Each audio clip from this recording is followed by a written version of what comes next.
What's up, gang? It's the Fantasy Sports Boss. Back to the old drive time stream/podcast. Haven't done one of these in a while, obviously, but with the season fast approaching and a couple of topics I wanted to get a hold of, I thought it would be a good idea. So let's do it. Hit the subscribe button if you're new.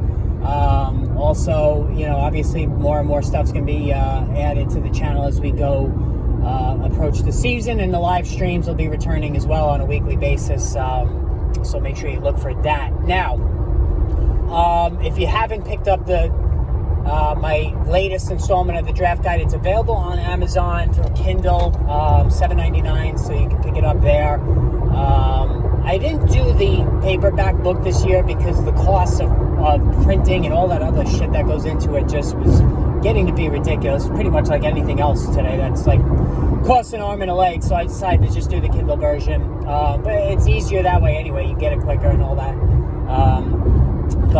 Anyway, so a couple of things I wanted to touch on today, and I didn't really give it a lot of attention. And as a matter of fact, I don't even think I discussed it in the latest version of the draft guide, because I think the signing happened after I finished it up. Was Ezekiel Elliott back with the Dallas Cowboys?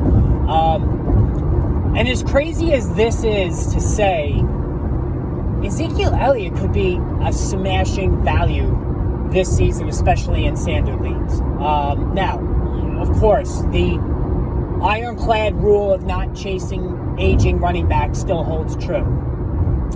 But in the case of Elliott, there's a slight deviation in the sense that nobody's going to actively target him. So he's not going to go in the first 3-4 rounds of your draft, all right?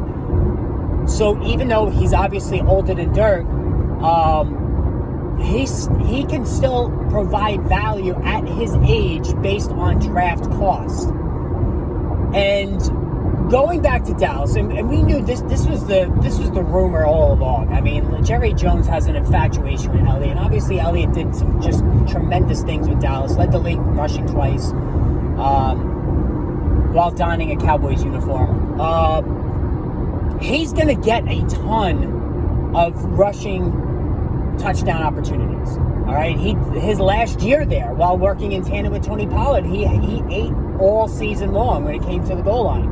And they're going to do that again. And even last year, with Elliott out of town and Pollard having a horrendous season based on draft costs, I mean, he was arguably the biggest bust in fantasy. He played in every game, but he was woefully ineffective on a per-touch basis. Pollard was right near the top of the league in red zone opportunities. And now he's gone. He's gone to Tennessee, and Elliott's going to get those looks. And he's going to make good on them. Now, with the Patriots last year, guys, down the stretch, Elliott was one of the most valuable players in fantasy. He caught a ton of passes out of the backfield. All right, and he was actually underutilized on that side of the ball with Dallas the last couple of years there. And, he didn't run great. He averaged, I think it was like 3.5 a carry. I mean, and the age is showing there. But scoring opportunities, check. Pass receiving opportunities, big check. And I think he's going to be an asset there for both standard and PPR leagues this year at a decent cost. So if you load up on receiver like I do every year in PPR, and you should be playing a PPR league, I'm sorry. I mean, standard leagues are just, enough. Like, that's a thing of the past, in my opinion. But if you choose to stock up if you go receiver in your first 3 rounds, and you pick Elliott as your second running back, I mean, you know what? That could work pretty damn good. It really could. So that's something to keep an eye on. So I'm not saying go out and chase Elliott, but the opportunity is there for the cheapest 12 touchdowns on the ground you're going to find in the game this year, with 30-plus receptions. All right? So, and Dallas has lit like nobody else. I mean, Rico Dowdle, he looked like Isaiah Pacheco when he touched the ball last year. He's going to be a factor. There's no doubt about it. But Elliott, he looks like a screaming value, and you want to take advantage of the inequalities of the draft, and that's an inequality there, or an inefficiency. That's a better word. So just, don't chase them, but keep an open mind there. Now, the other thing I wanted to talk about is Lamar Jackson. So Lamar Jackson has shed some weight. And actually, both of these guys, Elliott and Jackson, helped me win my Friends and Family League last year. So I have a soft spot for both of them. I've always had a soft spot for Lamar Jackson. You guys know that. And trading Jalen Hurts after Week 12 for Jackson was the biggest move I made last year to win me my championship. Of course, Jackson going absolutely bonkers with the 5 total touchdowns in the finale. The fantasy championship game was just one of the all-time great performances in fantasy history. I mean, it's just right up there considering the week and whatnot. But the course of the regular season was frustrating for a Jackson owner because of the seeding of the goal line opportunities under this new offensive coaching staff. All right? Gus Edwards, 13 touchdowns on the ground, took almost all the opportunities from Jackson, whereas in the past, Jackson was rolled out and he scored. He was given a ton of opportunities around the goal line. That was no longer the case last year. And now that they brought in Derrick Henry, we need to keep this in mind. Yes, I personally have a soft spot for Jackson, but I'm not going to proactively chase him because I think Derrick Henry, even more pronounced, obviously he's such a much better player than Gus Edwards. I think Derrick Henry is going to feast like Ezekiel Elliott around the goal line. So that's something we need to keep in mind there. All right.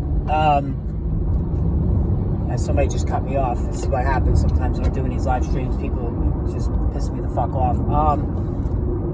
So Jackson's value may not match the draft cost. All right. And remember, guys, I am all in on Jordan Love and CJ Stroud in that QB 6 to 8 range. I am totally in on both of these guys. All right? And you should be too. We all know it's going to be Mahomes, Hurts, and Josh Allen, at the top of the draft, at the top of the QB charts. And then Joe Burrow and Lamar Jackson next. That's your top 5.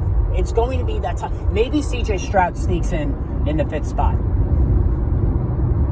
But here's the question you need to ask yourself. Can CJ Stroud outscore all of those guys? Allen, Mahomes, Hurts. Yes, he could. All of those top 3 have question marks. Allen with no Stephon Diggs. More run-heavy offense now under Joe Brady. 2, Pat Mahomes. Suspension coming for Rashee Rice. They run the ball more now with Isaiah Pacheco. Travis Kelce playing only 70% of the snaps. That's a question mark too. Jalen Hurts. He did not have a great season last year. The tush push, is that going to work as effectively with Jason Kelce off in retirement? Joe Burrow, even. Let's expand it to Joe Burrow. He can't seem to stay healthy. Taking a lot of hits behind that offensive line every year. And then Lamar Jackson, which we just talked about. CJ Stroud, best collection of receiving talent in the NFL this side of Miami. Jordan Love, right there with the best young receiving talent in the game. This is going to be scary when it comes to those two, Stroud and Love.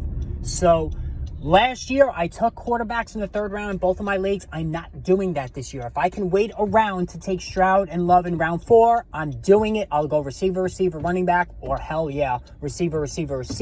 Take the quarterback in round 4. Look for value at running back thereafter. Because again, last year, there was a lot of injuries, a lot of underperformance. Austin Eckler, Tony Pollard, looking at you, right at the top of the running back list. So this is something that you need to keep an eye on and be aware of.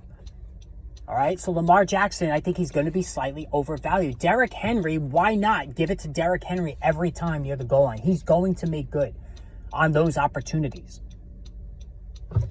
So this is where I'm at with those guys.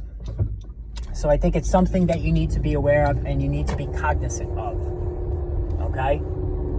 So those are two items that were kind of, percolating in my brain. So wanted to just get that out there. More videos are going to be coming soon, guys. So stay tuned for that.